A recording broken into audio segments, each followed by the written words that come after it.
Hello दोस्तों, आज हम लोग कुछ सवाल देखेंगे। ये सारे सवाल एग्जाम में आते हैं, बहुत बड़े बड़े शब्दों में, बहुत बड़े लाइनों में लिखे रहते हैं, जिससे सवाल पढ़ने में और उसको समझ के उसको फिर कैलकुलेशन करके उसका आंसर निकालने में बहुत समय लगता है। आज हम लोग कुछ सवालों को एग्जाम्पल देखेंगे, जिसको केवल सवाल पढ़िए और आंसर का ऑप्शन जो दिया गया है उस ऑप्शन को देखकर हम लोग डायरेक्ट आंसर निकाल सकते हैं। हमको उसका कैलकुलेशन करने की जरूरत नहीं पड़ेगा। आज हम लोग ऐसे कुछ सवाल देखेंगे। देखिए क्या लिखा हुआ है। लिखा हुआ है कि ए एवं बी की वर्तमान आयु 7:9 है।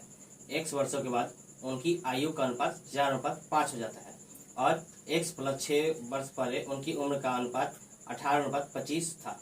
x वर्षों के बाद उनकी आयु का योग ज्ञात करें। हमसे पूछा गया है। इसका ऑप्शन क्या क्या दिया गया है? इसका ऑप्शन दिया गया है एक नंबर 126, दूसरा दिया गया है 120, तीसरा दिया गया है 136, चौथा दिया गया है 130 और लास्ट क्या है 132। ये सब हमसे पूछा गया है। आपको सवाल में x वर्षों के बाद का अनुपात दे दिया है। x वर्षों के बाद का अनुपात दिया है सवाल में। कितना दिया गया है? 4:5। और आपसे सवाल में क्या पूछा था?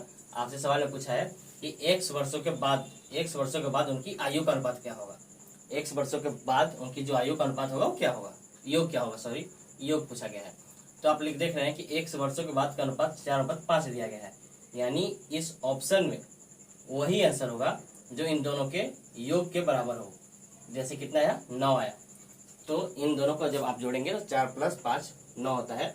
तो आप देखेंगे कि जो भी आंसर होगा इसमें वही होगा जो 9 के टेबल में आता है या 9 के मल्टीपल से कट जाता है। तो हम लोग 9 का जानते हैं कि 9 के पहाड़ा से कौन सा नंबर कटेगा। इसका हम ट्रिक जानते हैं। क्या ट्रिक होता है? सारे नंबर को प्लस करने पे जो नंबर आएगा वो 9 से कटना चाहिए। हम देखते हैं कि 3 2 5 और 1 6, 6 9 के टेबल में आता है, नहीं कटेगा। 3 और 1 4, 4 9 के टेबल में आता है, नहीं कटेगा। 6 3 9, 9 और 1 10, 10 9 के टेबल में आता है, नहीं कटेगा। 2 और 1 3, 3 9 के टेबल में आता है, नहीं कटेगा। ये देखते हैं 6 2 8 और 1 9, ये जो है 9 के टेबल में आता है। और आप इसको ऐसे टिक मार करके आगे बढ़ सकते हैं। इस तरीके से आप एग्जाम में जल्दी कुछ क्वेश्चन कर सकते हैं। हेलो, आज हम लोग आज का दूसरा सवाल देखेंगे। लिखा है बेसल पानी और आम के गुद्दे का एक मिश्रण तैयार करता है। इसमें आम का गुद्दा कुल मिश्रण का 60%। वह 52 लीटर का एक और मिश्रण तैयार करता है जिसमें आम के गुद्दे और पानी का अनुपात 3:1 है। इस मिश्रण को एक बड़े बर्तन में प्रारंभिक मिश्रण के साथ तैयार कर दिया जाता है, मिला दिया जाता है। तो आम के गुद्दे की मात्रा अगर 72 लीटर हो जाती है तो पहले बर्तन का जो प्रारंभिक मिश्रण था वो टोटल कितना था, उसका टोटल क्वांटिटी हमसे पूछा गया है। इसका ऑप्शन दिया गया है एक नंबर 49, डी दिया गया है 58 56, 58 56 और 50 दिया गया है। हमको इसमें से मार्क करना है कि कौन सा सही आंसर होगा। हमको एग्जाम में बनाना नहीं होता है, हमको एग्जाम में बस आंसर लाना होता है कि आंसर कौन सा है, हमको बस वो निकालना होता है। आपको सवाल में दिया गया है कि एक बर्तन है, इसमें पानी और आम, इसका अनुपात दिया गया है। बोला गया कि आम इसमें 60% है।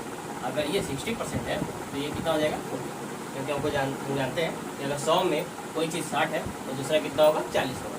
हम लोग इसका अनुपात निकालिए 2:3। पहले बर्तन में पानी और आम का अनुपात 2:3 है।